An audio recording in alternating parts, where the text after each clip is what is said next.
নমস্কার, সান্দন টিভিতে স্বাগত। সঙ্গে রয়েছি আমি মণিদীপা। চলে যাচ্ছি বিস্তারিত সংবাদে। শুক্রবার সকাল 7টা থেকে শুরু হয়েছে পশ্চিম ত্রিপুরা আসন ও 7 রামনগর বিধানসভা কেন্দ্রের উপনির্বাচনের ভোট গ্রহণ পর্ব। কঠোর নিরাপত্তা ব্যবস্থার মধ্য দিয়ে নির্বিঘ্নে শুরু হয় ভোট গ্রহণ। ভোট কেন্দ্রগুলিতে রয়েছে ভোটারদের দীর্ঘ লাইন। পশ্চিম ত্রিপুরা আসন ও 7 রামনগর বিধানসভা কেন্দ্রে এদিন মোট 1685টি পুলিং স্টেশন ছিল। 28টি মডেল পুলিং স্টেশন এবং 58টি সম্পূর্ণ মহিলা পরিচালিত পুলিং স্টেশন রয়েছে। জানা যায় প্রত্যেক ভোট কেন্দ্রের দায়িত্বে বিএসএফ এবং সিআরপিএফ জওয়ানরা রয়েছেন। ভোট কেন্দ্রের বাইরে আইন শৃঙ্খলা রক্ষার কাজে নিযুক্ত ছিল রাজ্য পুলিশ এবং টিএসআর জওয়ানরা। মোট 15,000-এরও অধিক ভোটকর্মী, সিভিল পার্সন, পুলিশ পার্সন পশ্চিম ত্রিপুরা আসনের ভোটে নিয়োজিত আছেন। তবে কিছু কিছু ভোট কেন্দ্রে সকাল থেকেই নানা অভিযোগ করতে শুরু করেছে, বিশেষ করে 7 রামনগর বিধানসভা কেন্দ্রের অন্তর্গত রাজনগর স্কুলে। এই কেন্দ্রে পশ্চিম ত্রিপুরা আসনের ভিভিপ্যাট মেশিনটি, অপরদিকে খারাপ ছিল উপনির্বাচনের মেশিনটি। সাথে সাথে হেল্পলাইন নম্বরে ফোন করে বিষয়টি অবগত করা হলে সকাল 7টা থেকে প্রায় 8:30 পর্যন্ত ভোটারদের দীর্ঘ লাইনে দাঁড় করিয়ে রাখা হয়। এতে দুর্ভোগ পোহাতে হয় ভোটারদের। ফলে প্রখর রোদের মধ্যে মহিলারা শিশু কোলে নিয়ে ভোটের জন্য দাঁড়িয়ে থাকে। তাদের আশ্বাস দেওয়া হয় আর কিছুক্ষণ পরেই মেশিন ঠিক হয়ে যাবে। কিন্তু এভাবে 1.5 থেকে 2 ঘন্টা লাইনে দাঁড় করিয়ে রাখা হয় ভোটারদের বলে অভিযোগ। নির্বাচন কমিশন এবং নির্বাচন দপ্তরের ভূমিকা নিয়ে এদিন প্রশ্ন তুলেছেন এলাকার সিংহভাগ সংখ্যালঘু ভোটার। দীর্ঘ লাইন থেকে ভোটাররা অভিজ্ঞতা অর্জন করেন। তাদের প্রত্যেকের একটি বক্তব্য, কেন প্রত্যেকবার নির্বাচনের সময় এই ধরনের তালবাহানা হয়? সঠিক সময় মতো তারা ভোট দিতে পারে না, যার কারণে দীর্ঘক্ষণ লাইনে দাঁড়িয়ে থেকে অনেকের ভোটারদের বাড়ি ফিরে যেতে দেরি হয়। করার পরে দেখা গেল যে বিপি পেট দুটোটাই খারাপ। বিধানসভাটাও খারাপ, উপনির্বাচনে পশ্চিম আসনেরটাও খারাপ, দুটোটাই খারাপ। তাদেরকে ফোন করা হলো 7টা বাজে 5 মিনিট আগে, এখনো 8টা বেজে গেছে, এখনো বুট শুরু হচ্ছে না। বলছে যে আর 10 মিনিট 15 মিনিট 10 মিনিট এই বলছে। এই যে বাচ্চা লোকরা এসে মারা শিশুদের কোলে দাঁড়িয়ে আছে এই রৌদ্রের ভিতরে, তারা বলছে হবে হচ্ছে, আর 10 মিনিট 15 মিনিট আধা ঘন্টা এই চলছে। শুক্রবার সকালে বিশ্বের বৃহত্তম গণতন্ত্রের ভোট উৎসব শুরু হয়। প্রথম দফায় দেশের 17টি রাজ্যের মধ্যে ত্রিপুরার পশ্চিম আসনের নির্বাচন অনুষ্ঠিত হয়। এদিন সকাল থেকেই উৎসবের মেজাজে হয় ভোট গ্রহণ পর্ব। ভোট গ্রহণ পর্বে অংশ নেন মুখ্যমন্ত্রী ডাক্তার মানিক সাহা। মুখ্যমন্ত্রী মহারানী তুলসীবতী বালিকা বিদ্যালয়ে গিয়ে ভোট দেন। তারপর মুখ্যমন্ত্রী সংবাদ মাধ্যমের মুখোমুখি হয়ে জানান, আজ গণতন্ত্রের সর্ববৃহৎ উৎসবের প্রথম পর্বের ভোট অনুষ্ঠিত হচ্ছে। সকালে ভোট দেবেন বলে আশাবাদী মুখ্যমন্ত্রী আরও জানান, সকলে যাতে শান্তিপূর্ণভাবে ভোট দিতে পারেন তার জন্য সকল রাজ্যবাসীর কাছে আহ্বান। বিরোধী দলের প্রার্থী আশিস কুমার সাহার পুলিং এজেন্টকে ভোট কেন্দ্র থেকে বের করে দেওয়ার অভিযোগ মুখ্যমন্ত্রী নাকচ করেন। মুখ্যমন্ত্রী বলেন, এমন পরিস্থিতি বলে ওনার মনে হচ্ছে না, আর যদি এরকম হয়ে থাকে তাহলে নির্বাচন কমিশন অবশ্যই ব্যবস্থা নেবে বলে জানান মুখ্যমন্ত্রী। সুতরাং এই ধরনের অভাবনীয় ঘটনার বিরোধিতা করেছেন মুখ্যমন্ত্রী শ্রী সাহা এবং সবটাই নির্বাচন কমিশন খতিয়ে দেখবে বলে মুখ্যমন্ত্রীর অভিমত। এদিন মুখ্যমন্ত্রী ভোট দিতে গিয়ে অত্যন্ত খুশি ছিলেন। আপনার প্রাথমিক প্রতিক্রিয়া কি? এটা তো আমাদের গণতন্ত্রের একটা বড় উৎসব এবং সারা পৃথিবীর মধ্যে ভারতবর্ষের এই ইলেকশন, এটা বলবো যে একটা সাংঘাতিক বিষয়। মানে সবাই বসে থাকে এই উৎসবে অংশগ্রহণ করার জন্য। ত্রিপুরা তো আজকে ফার্স্ট পেজে, প্রায় সারা দেশের সাথে এখানে ফার্স্ট পেজ আজকে থেকে শুরু হচ্ছে। সবাই ভোট যেন প্রপারলি দিতে পারে সেটাই আমি আশা করব এবং শান্তিপূর্ণভাবে ভোট যেন প্রদান করে সেটা আমি সব মানুষের কাছে, সমস্ত ত্রিপুরাবাসীকে আমি আহ্বান করব। এখন পশ্চিম ত্রিপুরা লোকসভা আসনের বিজেপি মনোনীত প্রার্থী বিপ্লব কুমার দেব শুক্রবার উদয়পুর ইংরেজি মাধ্যম উচ্চ মাধ্যমিক বিদ্যালয়ে গিয়ে ভোটাধিকার প্রয়োগ করেন। এদিন ভোটাধিকার প্রয়োগ করার আগে প্রার্থী বিপ্লব কুমার দেব মাতা ত্রিপুরেশ্বরী মন্দিরে গিয়ে পুজো দিয়ে মায়ের আশীর্বাদ গ্রহণ করেন। তারপর তিনি ভোটাধিকার প্রয়োগ করতে যান। ভোটাধিকার প্রয়োগের পর সংবাদ মাধ্যমের মুখোমুখি হয়ে বলেন, ত্রিপুরেশ্বরী মায়ের আশীর্বাদ নিয়ে ভোটাধিকার প্রয়োগ করেছেন প্রধানমন্ত্রী বানানোর জন্য। সমস্ত ত্রিপুরাবাসীও একযোগে বের হয়ে প্রধানমন্ত্রী বানানোর জন্য এই গণতান্ত্রিক উৎসবে ভাগ নেবে এবং নরেন্দ্র মোদীকে তৃতীয়বারের মতো প্রধানমন্ত্রী করে যুবক, মহিলা, কৃষক ও গরিবদের জন্য এক সুন্দর শক্তিশালী ভারত রচনা করবেন। তিনি আশাবাদী সেই দিশা নিয়ে সমস্ত ত্রিপুরাবাসী ভোটাধিকার প্রয়োগ করছে, পাশাপাশি এক সুন্দর শক্তিশালী ত্রিপুরা বানানোর জন্য স্বপ্ন পূরণ করবে। বিরোধী প্রার্থী আশিস কুমার সাহার অভিযোগ, বিরোধী দল পোলিং এজেন্ট দিতে পারেনি। এ বিষয়ে প্রার্থী বিপ্লব কুমার দেব বলেন, কংগ্রেস সিপিআইএম এর অনৈতিক জোট রাজ্যের মানুষ সমর্থন করছে না। তারাই শাসক ও বিরোধী পার্টিদের থেকে বিগত দিনে মানুষের কাছ থেকে লুট করেছে। তারা গণবর্জিত, তাই গণতন্ত্রের এত বড় উৎসবকেও তারা বদনাম করতে চাইছে বলে জানান প্রার্থী বিপ্লব কুমার দেব। মার আশীর্বাদ নিলেন, তারপর পুজো দিলেন, কি বলবেন আজকের এই? আমি ত্রিপুরেশ্বরী মায়ের পবিত্র ভূমিতে ত্রিপুরেশ্বরী মায়ের আশীর্বাদ নিয়ে আমার ভোটাধিকার প্রয়োগ করেছি, আর সেই ভোটাধিকার প্রয়োগ করেছি দেশের প্রধানমন্ত্রী বানানোর জন্য। আর আমি আশা করি সমস্ত ত্রিপুরাবাসী একযোগে বেরিয়ে আজকের এই মহা উৎসবে ভাগ নেবেন এবং 100% ভোটিং করে মাননীয় প্রধানমন্ত্রী নরেন্দ্র মোদীকে তৃতীয়বারের মতো দেশের প্রধানমন্ত্রী বানিয়ে ভারতের যুবাদের জন্য, মহিলাদের জন্য, কৃষকদের জন্য, গরিবদের জন্য এক সুন্দর শক্তিশালী ভারত রচনা করবেন। আমার পূর্ণ বিশ্বাস যে ত্রিপুরার সমস্ত জনসাধারণ ওই দিশাতে নিজের মতাধিকার প্রয়োগ করবে। ৭ রামনগর বিধানসভা কেন্দ্রের উপনির্বাচনের মনোনীত বিজেপি প্রার্থী দীপক মজুমদার রামনগর বাণী বিদ্যাপীঠ স্কুলে ভোট দেন। প্রার্থী দীপক মজুমদার ভোট দিয়ে সংবাদ মাধ্যমের মুখোমুখি হয়ে বলেন, সব জায়গায় শান্তিপূর্ণভাবে অবাধ ভোট চলছে।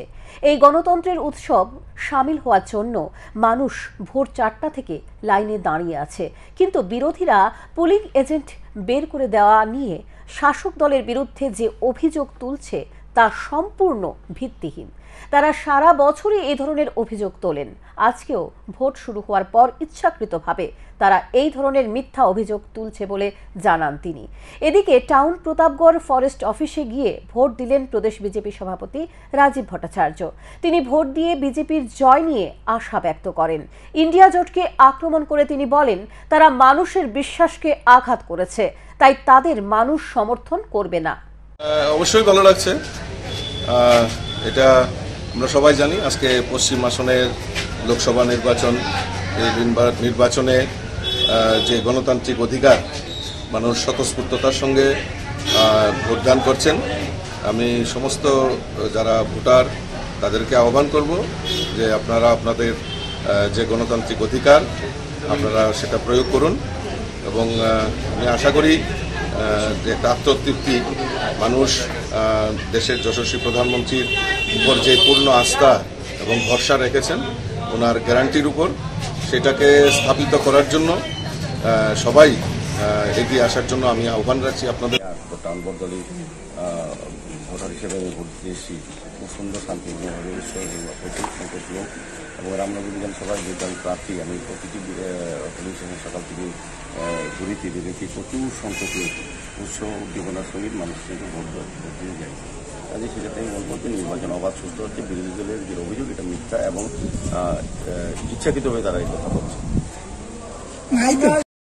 সহধর্মীকে সঙ্গে নিয়ে আগরতলা সেটেলমেন্ট অফিসে গিয়ে শুক্রবার ভোটাধিকার প্রয়োগ করলেন মন্ত্রী সুশান্ত চৌধুরী। এদিন ভোটাধিকার প্রয়োগ করে বিরোধীদের তোপ দেগে বলেন, যারা পোলিং এজেন্ট পাচ্ছে না তারাই আজ অভিযোগ তুলছে পুলিং এজেন্টদের নাকি ভোট কেন্দ্র থেকে বের করে দেওয়া হচ্ছে। এটা আগেই বলে দেওয়া হয়েছিল, বিরোধীরা নির্বাচন ঘনিয়ে আসলে প্রহসনের অভিযোগ তুলবে। তারা বলবেন নির্বাচন প্রহসনে পরিণত হয়েছে, প্রশাসন দ্বারা এই ষড়যন্ত্র হয়েছে, এগুলি তাদের রীতিমতো অভিযোগ বলে জানান মন্ত্রী সুশান্ত চৌধুরী। তিনি দাবি করেন শান্তিপূর্ণভাবে নির্বাচন চলছে, কোথাও কোনো হামলা হুজুতির খবর নেই। পুলিশকে আগে থেকেই বলে দেওয়া হয়েছিল যাতে নিরপেক্ষ নির্বাচন হয়, আর যদি বিরোধীদের অভিযোগ সত্যি হতো তাহলে রিটার্নিং অফিসার অবজারভারদের কাছে অভিযোগ নথিভুক্ত থাকতো, কিন্তু সকাল থেকে এই ধরনের কোনো অভিযোগ তাদের কাছে নেই। আগামী 4 জুন যখন বিরোধীরা ধরাশায়ী হবে তখন তাদের মুখ লুকাতে হবে, তাই এখন থেকে তারা অভিযোগ তুলতে শুরু করেছে বলে জানান মন্ত্রী আরও বলেন, ইন্ডিয়া জোটের বহু নেতা জেলে রয়েছেন, এতে প্রমাণিত ইন্ডিয়া জোটের নেতারা দুর্নীতিতে নিমজ্জিত, তাই এই জোটের কোনো ভবিষ্যৎ নেই। মানুষ এই জোটকে বর্জিত করেছে, কারণ মানুষ ইন্ডিয়া জোটের ভাঙা নৌকায় এবং ডুবন্ত নৌকায় পা দিতে চাইছে না। আর এনডিএ হচ্ছে একটা জাহাজ, সেই জাহাজে মানুষ উঠতে চাইছে তৃতীয়বারের মতো। মন্ত্রী আরও বলেন, কংগ্রেস নেতা কানাইয়া কুমার রাজ্য সফরে না আসার বিষয়টি নিয়ে তারা অভিযোগ করেছে ষড়যন্ত্র হয়েছে, তাই নাকি বাতিল হয়েছে কানাইয়া কুমারের সফর। তাহলে প্রশ্ন, কিভাবে সর্বভারতীয় কংগ্রেসের সাধারণ সম্পাদিকা প্রিয়াঙ্কা গান্ধী রাজ্যে ভোট প্রচারে এসেছেন? সুতরাং তারা মুখ ঢাকতে ইতিমধ্যে নানা অভিযোগ তুলছে বলে জানান মন্ত্রী। যাদের পুলিং এজেন্ট দেওয়ার মতো ক্ষমতা নেই সারা রাজ্যে, মানুষ যেখানে তৈরি নয়, প্রস্তুত নয় পুলিং এজেন্ট হওয়ার জন্য ইন্ডিয়া জোটের হয়ে, তারা বলছে যে পুলিং এজেন্টকে ঢুকতে দেওয়া হচ্ছে না। থাকতে হবে তো পুলিং এজেন্ট, তারপর তো তারা প্রবেশ করবে। মানুষকে বিভ্রান্ত করার জন্য সে কথা। 4 তারিখ যখন ফলাফল বেরোবে তখন তারা যখন চতুর্দিকে ধরাশায়ী হবে, তার থেকে মুখ লুকাতে হবে, মুখ রক্ষা করতে হবে। তার জন্য অগ্রিম বলছেন যে ভোট লুট হচ্ছে, সন্ত্রাস হচ্ছে, জেনারেল অবজারভার রয়েছে, পুলিশ অবজারভার রয়েছে, রিটার্নিং অফিসার রয়েছে, প্রশাসন রয়েছে, কোথাও তো তাদের কাছে কোনো ভোট লুটের বা প্রহসনের কোনো খবর নেই। সাত সকালে 2 নাবালকের মৃতদেহ উদ্ধার হয় আমবাসা মহকুমা কুলাই গন্ডাছড়া এলাকার। মৃত জেমস মলসম ও বিকাশ রিয়াংয়ের শরীরে রয়েছে আঘাতের চিহ্ন। ধারণা করা হচ্ছে 2 নাবালককে খুন করা হয়েছে। খবর পেয়ে ঘটনাস্থলে ছুটে যায় ফরেনসিক টিম এবং ডগ স্কোয়াড। শুক্রবার কুলাই গন্ডাছড়া আইচপ্রহর কলোনির বৃন্দাজয় পাড়ার বাসিন্দা জেমস মলসম ও বিকাশ রিয়াং বৃহস্পতিবার সন্ধ্যায় ব্যাঙ ধরার জন্য কুলাই গন্ডাছড়া এলাকায় যায়, কিন্তু গভীর রাত হয়ে গেলেও তারা আর বাড়িতে ফিরে যায়নি। শুক্রবার সকালে উদ্ধার হয় 2 নাবালকের মৃতদেহ। স্থানীয়রা মৃতদেহ দেখতে পেয়ে পুলিশকে খবর দেয়। ঘটনাস্থলে ছুটে যায় আমবাসা থানার ওসি সহ বিশাল পুলিশ বাহিনী। মৃত 2 নাবালকের পরিবারের লোকজন ঘটনাস্থলে ছুটে গিয়ে মৃতদেহ শনাক্ত করে। স্থানীয় এক ব্যক্তি জানান, বৃহস্পতিবার সন্ধ্যায় এলাকার লোকজন শেষবারের মতো জেমস মলসম ও বিকাশ রিয়াংকে দেখতে পায়। তখন তারা এলাকার লোকজনদের জানায় তারা ব্যাঙ ধরতে যাচ্ছে। শুক্রবার সকালে মৃতদেহ উদ্ধারের খবর পেয়ে ঘটনাস্থলে ছুটে এসেছেন।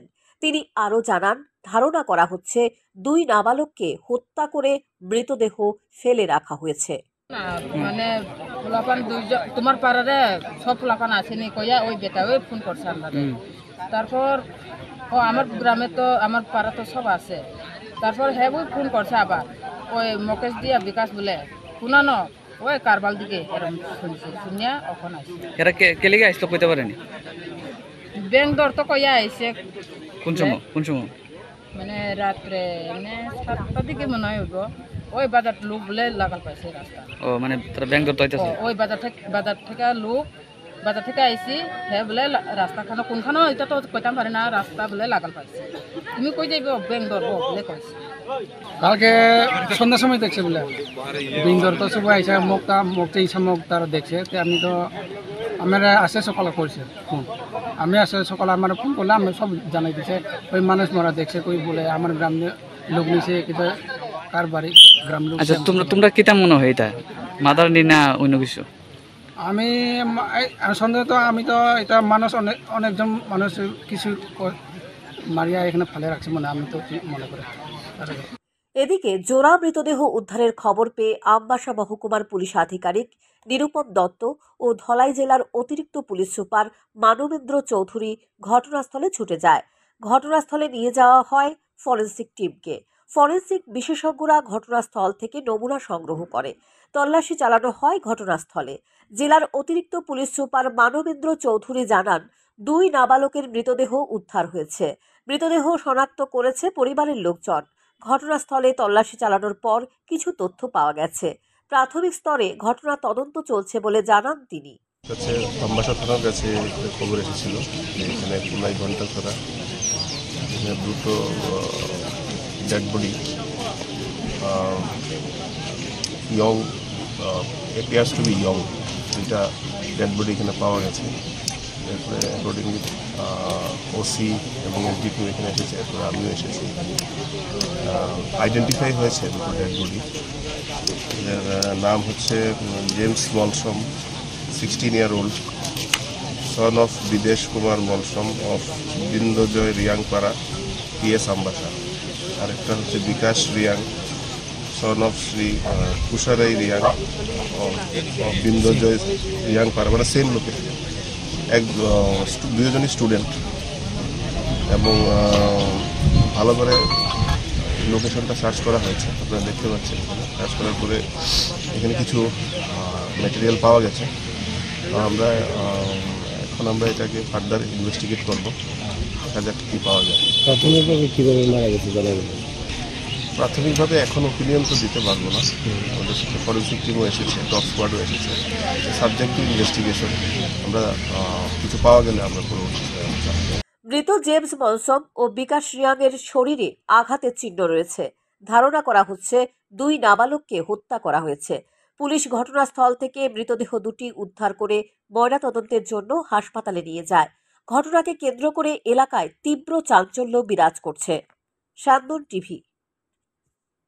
ভোটাধিকার প্রয়োগ করলেন প্রাক্তন মুখ্যমন্ত্রী মানিক সরকার। সহধর্মিনী পাঁচালী ভট্টাচার্যকে সঙ্গে নিয়ে তিনি ভোটাধিকার প্রয়োগ করতে যান শিশু বিহার স্কুলে।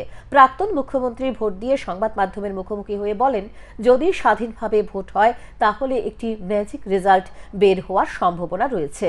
কিন্তু অবাক করার বিষয়, ভোটের আগের দিন অর্থাৎ বৃহস্পতিবার রাতের বেলা শাসক দলের কর্মীরা বাড়ি বাড়ি গিয়ে খাবারের প্যাকেট বিলি করে বলছে ভোটের দিন যাতে বিরোধী দলের কর্মীরা বাড়ি থেকে না বের হয়। ভোটের দিনও নাকি তাদের খাবার বিলি করা হবে। সেই জায়গায় দাঁড়িয়ে পোলিং এজেন্ট দিতে পারবে, সেটা ভাবা চিন্তার বাইরে। এবং সবচেয়ে বড় বিষয় হলো, বিগত দিনে যতগুলো নির্বাচন হয়েছে সবগুলো নির্বাচনের দিন ভোট লুণ্ঠন হয়েছে। তাই এই নির্বাচনে মানুষ যদি সাহস নিয়ে ভোট দিতে এগিয়ে না আসে তাহলে সংবিধান ও গণতন্ত্র রক্ষা করা যাবে না। একদলীয় ও স্বৈর শাসন ফ্যাসিস্ট সুলভ দৃষ্টিভঙ্গিতে কায়েম করার চেষ্টা হচ্ছে, যার পরীক্ষা হলো ত্রিপুরা। তাই এই লড়াই বিজেপি এবং জনগণের মধ্যে বলে দাবি করেন মানিক সরকার। কেরলের যে অভিজ্ঞতা, এটা তো মানে ট্র্যাডিশনাল, এটা নতুন করে বলার কিছু নাই। তারা অনেক আগেই দুই পক্ষ তাদের নিজেদের মধ্যে আসন ভাগ ভাগ করে ভোটে নেমে গেছে এবং ওখানে বিজেপি একটা আসনও পাবে না। এটা হচ্ছে একটা। আর পশ্চিমবাংলার কথা যেটা বলছেন, এই ভদ্রমহিলা প্রথম থেকে ভেতর থেকে এই ইন্ডিয়া ব্লক যেটা তৈরি হচ্ছে এর মধ্যে গোলমাল কি করে বাঁধানো যায় তার চেষ্টা তিনি করে আসছেন। আমি এগুলো বলে সময় নেব না। ভোটের দিন তো অনেক মানুষ যাচ্ছে দিক দিয়ে, আমি সময় বেশি নিতে চাইছি না। আপনারা প্রশ্ন করছেন, আমি যদি জবাব না দেই তাহলে আপনাদের মধ্যে বিরূপ প্রতিক্রিয়া হতে পারে, তার জন্য বলছি।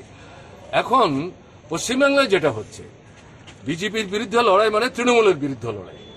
বিচ্ছিন্নভাবে তৃণমূলের বিরুদ্ধে লড়াই, বিজেপির বিরুদ্ধে কিছু বলবো না, এটা হবে না।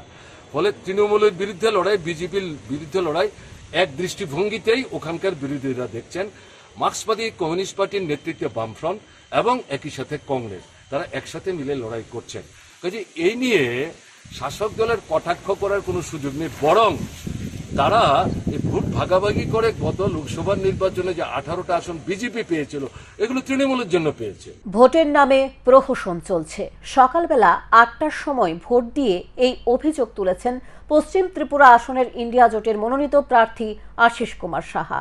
তিনি মহারানী তুলসীবতী বালিকা বিদ্যালয়ে ভোট দিয়েছিলেন এদিন। তিনি বলেন, ভোটের আগের দিন রাত থেকে বিরোধী দলের পোলিং এজেন্টদের বাড়িতে গিয়ে হামলা হুজ্জতি করেছে। সকালে যখন পোলিং এজেন্টরা ভোট কেন্দ্রে আছে তখন তাদের বের করে দেওয়া হয়।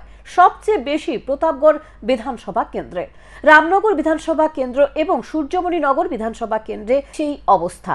সাথে সাথে এই বিষয়ে জেলা রিটার্নিং অফিসার ডাক্তার বিশাল কুমার, পুলিশ সুপার কিরণ কুমার গিত্তে এবং পুলিশ অবজারভার জানানো হয়েছে। রিটার্নিং অফিসার আশ্বস্ত করেছিলেন যারা এই ধরনের ঘটনা ঘটছে তাদের আটক করা হবে। রিটার্নিং অফিসারের জন্য নির্দিষ্ট সময় অপেক্ষা করার পরে দেখা গেছে তিনি আসেননি। একই অবস্থা সোনামুড়া, উদয়পুর, বিলোনিয়াতে ভোটারদের ভোটের লাইন থেকে বের করে দেওয়া হচ্ছে। সার্বিক খোঁজ খবর নেওয়া হচ্ছে বলে জানান আশিস কুমার সাহা। এদিকে রাজধানী আচার্য প্রফুল্লচন্দ্র রায় স্মৃতি বিদ্যামন্দিরে ভোট দিলেন বিধায়ক সুদীপ রায় বর্মন। তিনি বরাবরই অভিযোগ তুলেছেন বহু ভোটারকে এদিন ভোট কেন্দ্রে যেতে দেওয়া হয়নি। পূর্ব ত্রিপুরা আসন থেকে সমাজদ্রোহীদের এনে তাদের তাসের পরিবেশ সৃষ্টি করে রেখেছে গোটা ইন্দ্রনগর এলাকায়। এদিন সকাল থেকে পশ্চিম ত্রিপুরা আসনের প্রায় 7 থেকে 7.5 শতাধিক পোলিং এজেন্টকে ভোট কেন্দ্র থেকে তাড়িয়ে দেওয়া হয়েছে। জনসম্মুখে এসে অবাধ ও শান্তিপূর্ণ নির্বাচনের যে প্রতিশ্রুতি দিয়েছিলেন, কিন্তু আজকে তারা সম্পূর্ণভাবে ব্যর্থ হয়েছে। মধ্যে তারা তাদের গণতান্ত্রিক অধিকার রক্ষা করতে পারেন, সেই দায়িত্বটা পালনে সম্পূর্ণভাবে ব্যর্থ হয়েছে। এটুকুই আমি বলবো।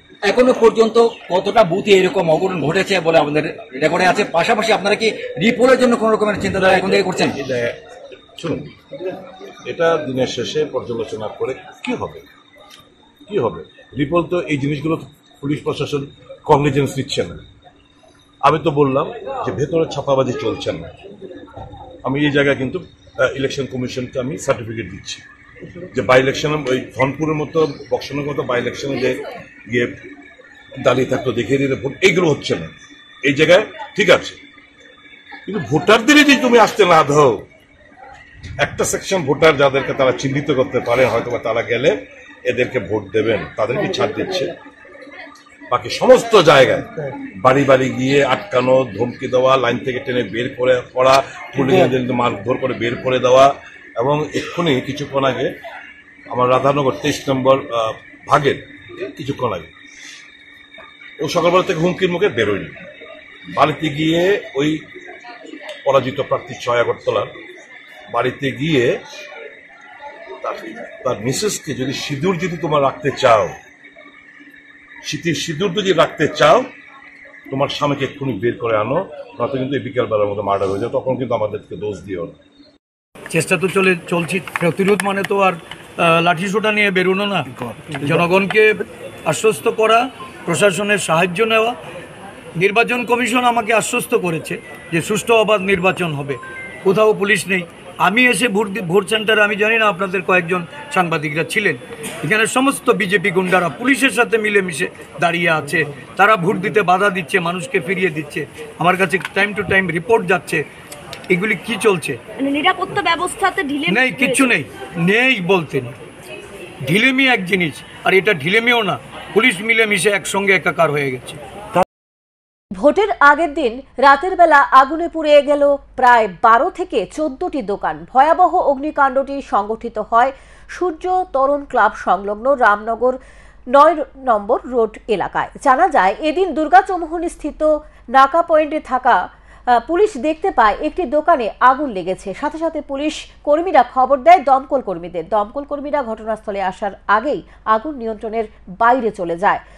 আশেপাশের দোকানগুলো তো আগুনের দ্রুত গতিতে বিস্তার লাভ করে। সাথে সাথে আরও 7 থেকে 8টি দমকলের ইঞ্জিন ঘটনাস্থলে ছুটে আসে। দীর্ঘক্ষণ প্রচেষ্টা করে দমকল কর্মীরা আগুন নিয়ন্ত্রণে আনতে সক্ষম হলেও প্রায় 12 থেকে 14টি দোকান পুড়ে যায়। ভোটের আগের দিন রাতের বেলা এই ধরনের অগ্নিকাণ্ড সংঘটিত হওয়ায় নিয়ে এলাকায় ব্যাপক গুঞ্জন শুরু হয়েছে। এ বিষয়ে পুলিশের কাছে জানতে চাইলে পুলিশ জানান, ঘটনার 2 মিনিট আগেও পুলিশ দোকানগুলির সামনে গিয়ে টহলদারি করেছে, কিন্তু কোনো কিছু নজরে আসেনি। তারপরেও বিষয়টি পুলিশ তদন্ত করছে। তবে অগ্নিকাণ্ডের সূত্রপাত নিয়ে ধোঁয়াশা সৃষ্টি হয়েছে ব্যবসায়ীদের মধ্যে। বিষয়টি নিয়ে সুষ্ঠু তদন্ত হলে হয়তো বের হয়ে আসতে পারে অগ্নিকাণ্ডের মূল কারণ। এই ঘটনায় ক্ষতিগ্রস্ত ব্যবসায়ীদের মাথায় আকাশ ভেঙে পড়েছে বলা চলে। রামনগর আউটপোস্টের ওসি এবং একজন স্টাফ নাকার সামনে ছিল। হঠাৎ এদিকে ধোঁয়া দেখতে পেলো 9 নম্বর রোডের সঙ্গে কাছাকাছি। তো তারপরে তারা এসে দেখলো যে এখানে একটা গোছারি সব নাকিটা এখানে ধোঁয়া এবং লাল হয়ে আছে। তারপরে ফায়ার সার্ভিসে ফোন করলো, তারা আসলো, নিবানো শুরু করলো। আস্তে আস্তে কয়েকটা দোকান করলো। এখনো আসলে ফায়ার সার্ভিস নিবানোর কাজ করছে, কন্ট্রোলে আছে এখন। আগে কয়টি দোকান করলো? বোঝা যাচ্ছে না, জয়েন্ট তো দোকানগুলো 12-14টা হতে পারে। প্রাথমিক তদন্তে কি উঠে আসছে যে কোথেকে লেগছে এখন? এখন তো কোনো লোক দেখা যায়নি, ওরা যখন দৌড়ে আসলো কোনো লোকজন ছিল না, দোকানের ভিতরে আগুন ছিল, আমরা দেখছি বিষয়টা, এখন তো পথ করে বলা যাচ্ছে না। কালকে সকাল 7টা থেকেই ভোট গ্রহণ শুরু হবে, তার আগেই এই অগ্নিকাণ্ড, মানে কোথাও কি মনে হচ্ছে যে এটা নাশকতামূলক কিছু হতে পারে বা পলিটিক্যাল কোনো মুভমেন্ট এই জায়গাতে থাকতে পারে বলে মনে হচ্ছে? রাস্তার পাশে 2 মিনিট আগে এদিক দিয়ে পুলিশ দিয়েছে এবং একটা এমন কোনো রাস্তা না, হ্যাঁ, তো এরকম কিছু বোঝা যাচ্ছে না, তো আমরা দেখছি। কয়েকটি বিক্ষিপ্ত ঘটনাকে বাদ দিলে শান্তিপূর্ণভাবে সম্পন্ন হলো 7 রামনগর বিধানসভা কেন্দ্রের উপনির্বাচনের ভোট গ্রহণ পর্ব। বিজেপি প্রার্থী দীপক মজুমদারের পাল্টা দাবি, অবাধ ও শান্তিপূর্ণভাবে নির্বাচন হয়েছে। নির্বাচন কমিশনের ঘোষণা মোতাবেক পূর্ব নির্ধারিত সময়সূচি অনুযায়ী অনুষ্ঠিত হল 7 রামনগর বিধানসভা কেন্দ্রের উপনির্বাচনের ভোট গ্রহণ। শুক্রবার সকাল 7টা থেকে কঠোর নিরাপত্তা ব্যবস্থার মধ্য দিয়ে শুরু হয় ভোট গ্রহণ পর্ব। এদিন সকাল থেকে প্রায় প্রতিটি ভোট কেন্দ্রে ভোটারদের দীর্ঘ লাইন পরিলক্ষিত হয়। রামনগর বিধানসভা কেন্দ্রের বিজেপি প্রার্থী দীপক মজুমদার সকাল থেকে একের পর এক ভোট কেন্দ্রগুলি ঘুরে দেখেন। বিজেপি প্রার্থী দীপক মজুমদার জানান, বিরোধীরা সর্বদা একই অভিযোগ করে, তাদের সাথে লোক নেই, তাই তারা এই অভিযোগ করছে। বাস্তবে অবাধ ও শান্তিপূর্ণভাবে ভোট হচ্ছে। তিনি সকাল থেকে বিভিন্ন ভোট কেন্দ্রগুলি ঘুরে দেখেছেন। প্রচুর সংখ্যক লোক উৎসাহ উদ্দীপনার সাথে ভোট দেওয়ার জন্য লাইনে অপেক্ষা করছে। বিরোধী দলের অভিযোগ সম্পূর্ণ মিথ্যা। ইচ্ছাকৃতভাবে তারা এই অভিযোগ করছে বলে জানান তিনি। টাউন বদলি ভোটার হিসেবে আমি ভোট দিয়েছি, খুব সুন্দর শান্তিপূর্ণভাবে এবং রামনগর বিধানসভার দুজন প্রার্থী আমি প্রতিটি কমিশনের সকাল থেকে ঘুরিতে দেখেছি প্রচুর সংখ্যক উৎসব উদ্দীপনার সহিত মানুষ কিন্তু ভোট দিয়ে যায়। কাজে সেক্ষেত্রে মনে করছে নির্বাচন অবাধ সুস্থ হচ্ছে। বিরোধী দলের যে অভিযোগ এটা মিথ্যা এবং ইচ্ছাকৃতভাবে তারা এই কথা বলছে। সকাল থেকে এই দিন প্রতিটি ভোট কেন্দ্রে ভোটদানের জন্য ভিড় জমায় ভোটাররা। সান্দন টিভি। ভোটের দিন সকাল থেকে 7 রামনগর বিধানসভা কেন্দ্রের বিভিন্ন ভোট কেন্দ্রে পুলিং এজেন্ট দিতে বাধা দেয় শাসক দল বিজেপি বলে অভিযোগ সিপিআইএম প্রার্থী রতন দাসের। তিনি জানান, সকালবেলা বিভিন্ন বুথে গিয়ে লক্ষ্য করেছেন পুলিং এজেন্টদের বের করে দেওয়া হচ্ছে। মোট 26টি বুথে গিয়ে প্রত্যক্ষ করেছেন 25টি বুথ এজেন্টকেই বের করে দেওয়া হয়েছে। এমনকি 80 বছরের বৃদ্ধাকে তাড়িয়ে দেওয়া হয়েছে। এ বিষয়ে প্রিসাইডিং অফিসারকে বলা হয়েছে। পরবর্তী সময়ে এই বিষয়টা নিয়ে নির্বাচন কমিশনের কাছে অভিযোগ জানানো হবে বলে জানিয়েছেন তিনি। সেদিন সকালবেলা ভোট কেন্দ্রগুলি পরিদর্শনে বের হয় রতন দাস। অত্যন্ত হতাশ হয়েছেন। এখন পর্যন্ত আমি 26টা বুথে গেছি, একটা বুথে আমার এজেন্ট আশিস বাবুর এজেন্ট আছে, বাকি 25টা বুথে আমাদের কোনো এজেন্ট নেই, তাড়িয়ে দেওয়া হয়েছে। বললাম আমি প্রিসাইডিং অফিসারদের, এখানে যখন আমি ঢুকছিলাম একজন 80 বছরের ভোটারকে টেনে নিয়ে যাচ্ছিল 2জন যুবক। আমি তাদের দূর দিতে চাই না, আমি ওনাকে ধরলাম, আপনি কি করছেন? ওরা আমাকে নিয়ে যাচ্ছে জোর করে, লাইনে দাঁড়িয়েছে, এই চলছে আর কি। এবারের লোকসভা নির্বাচনে গোটা দেশে একতরফা জয় নিশ্চিত। পশ্চিম ত্রিপুরা লোকসভা আসনে নিজের মূল্যবান ভোটাধিকার প্রয়োগ করার পর ঠিক এমনই অভিমত ব্যক্ত করলেন তিপ্রামথা সুপ্রিমো মহারাজা প্রদ্যুৎ কিশোর দেববর্মন। পশ্চিম ত্রিপুরা লোকসভা আসনে ভোট দিলেন তিপ্রামথা সুপ্রিমো মহারাজা প্রদ্যুৎ কিশোর দেববর্মন। ভোট গ্রহণ কেন্দ্রে গাড়ি থেকে নামতেই সমর্থকরা ঘিরে ধরে প্রদ্যুৎ কিশোর দেববর্মনকে। সমর্থকরা অভিবাদন জানান মহারাজা প্রদ্যুৎ কিশোর দেববর্মনকে। এরপর তিনি তার মূল্যবান ভোটাধিকার প্রয়োগ করেন। ভোট দেওয়ার পর মহারাজা প্রদ্যুৎ কিশোর দেববর্মন বলেন, গণতন্ত্রের সকলকে ভোট দেওয়া উচিত। ভোট প্রদান করা প্রত্যেকের অধিকার। 5 বছর পর পর এই অধিকার প্রয়োগের সময় আসে। গণতন্ত্রকে অটুট রাখতে হলে ভোটদান করা খুবই প্রয়োজন। এর জন্য তিনি সকলকে আহ্বান জানান। পাশাপাশি তিনি এও বলেন, এবারের লোকসভা নির্বাচনে देशे एकतरफा जय निश्चित। तिपरा मोथा का फाउंडर चेयरमैन है, मैं तिपरा मोथा के बारे में बात कर सकता हूँ। तिपरा मोथा इस बार जॉइंट कैंडिडेट दिया है हमने ईस्ट त्रिपुरा के लिए, और मैं पूरा कॉन्फिडेंट हूँ कि ईस्ट त्रिपुरा में भी हमारा जो जॉइंट कैंडिडेट है मोथा IPFT और BJP का, उसमें हम लोग जीतेंगे।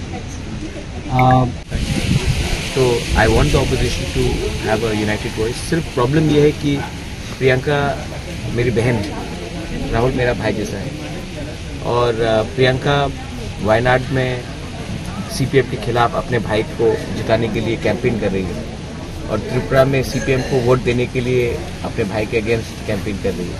तो कभी कभी दुख भी लगता है, लेकिन मैं जानता हूँ उनका भी कंपल्शन है। आज कांग्रेस इतने खराब स्थिति में है तो उनको भी किसी का हाथ पकड़ना था, मैं समझ पाता हूँ। लेकिन दिल से मुझे यही लगता है कि अगर त्रिपुरा में एक अच्छा ऑपोजिशन निकलेगा तो वो कांग्रेस को खुद करना चाहिए, ना कि सीपीएम के दबाव में या सीपीएम के ब्लैकमेलिंग में। এদিকে দীর্ঘ সময় লাইনে দাঁড়িয়ে ভোট দিলেন মহারাজা কিরিট বিক্রম মাণিক্য বাহাদুরের কনিষ্ঠ কন্যা মহারানী প্রজ্ঞা দেববর্মন। মহারানী প্রজ্ঞা দেববর্মন বলেন, ভোট প্রয়োগ প্রত্যেকের অধিকার, আর প্রত্যেকের উচিত সঠিক নেতা নির্বাচন করা। যে নেতা দেশকে সামনের দিকে এগিয়ে নিয়ে যাবে তাকেই নেতা হিসেবে চূড়ান্ত করতে হবে। ডেমোক্রেসিতে থাকি, আর এটা voting is your right. Everybody should vote for the right candidate according to your needs, because this has been guaranteed by the Constitution. We are responsible for choosing our next leader who will lead not only Tripura but the whole country. So saying this, I say that everyone who is eligible, please come forward and exercise your vote like I have done. এখন পর্যন্ত কি রকম চলছে? এখন ঠিকই চলছে, well organized. মনে হয় ঠিকই চলবে। We should be ending fast. Tripura Lok Sabha normally turnout is less compared to Vidhan Sabha, but I think it should be all right. সব মিলিয়ে বলা যেতে পারে পশ্চিম ত্রিপুরা লোকসভা আসনের সবকটি ভোট গ্রহণ কেন্দ্রেই সকাল থেকে উৎসবের মেজাজে ভোট দেন ভোটাররা। শান্তন টিভি। ৭ রামনগর বিধানসভা কেন্দ্রের উপনির্বাচনে ইন্ডিয়া ব্লকের সিপিআই মনোনীত প্রার্থী রতন দাস শাসকদের বিরুদ্ধে যে অভিযোগ করেছিলেন, কার্যত সেই অভিযোগ খণ্ডন করে দিলেন রাজ্য পুলিশের পদস্থ আধিকারিক। তিনি জানিয়েছেন, বিরোধী দল হোক কিংবা সাধারণ ভোটার, যখনই যে ধরনের অভিযোগ পাওয়া যাচ্ছে সেই সমস্ত অভিযোগগুলো খতিয়ে দেখা হচ্ছে, কিন্তু কোথাও কোনো অপ্রীতিকর ঘটনার খবর নেই। ভোট গ্রহণ প্রক্রিয়া চলছে শান্তিপূর্ণভাবেই। পুলিশের পদস্থ আধিকারিকরাও ভোট গ্রহণ কেন্দ্রগুলোতে সরেজমিনে সার্বিক পরিস্থিতি খতিয়ে দেখছেন। चल रहा है, कोई कहीं से कोई कंप्लेंट नहीं है। जो भी कोई कंप्लेंट इशू हुई है तो पुलिस का बहुत ही प्रॉम्प्ट रिस्पॉन्ड है। सीनियर ऑफिसर भी वहाँ पहुँचते हैं, बट अभी तक कोई भी मेजर कंप्लेंट भी नहीं है और पीसफुली पूरा वोटिंग चल रहा है। तो all this going well. Thank you sir. Ramnagar विधानसभा में কোনো অভিযোগ হয়েছে কি? अब तक जो खबर है कोई भी कहीं से भी ऐसी अनहोनी की कोई खबर नहीं है। यहाँ पर विधायक अपोजिशन पार्टी वाले तो बोल रहे हैं कि ऑल कंप्लेंट्स अपोजिशन हो पब्लिक हो जहाँ से भी आया उसको वेरीफाई किया गया और कहीं भी कोई तथ्य नहीं है और किसी भी वोटर को अब तक कोई ऑब्स्ट्रक्शन नहीं है। Thank you.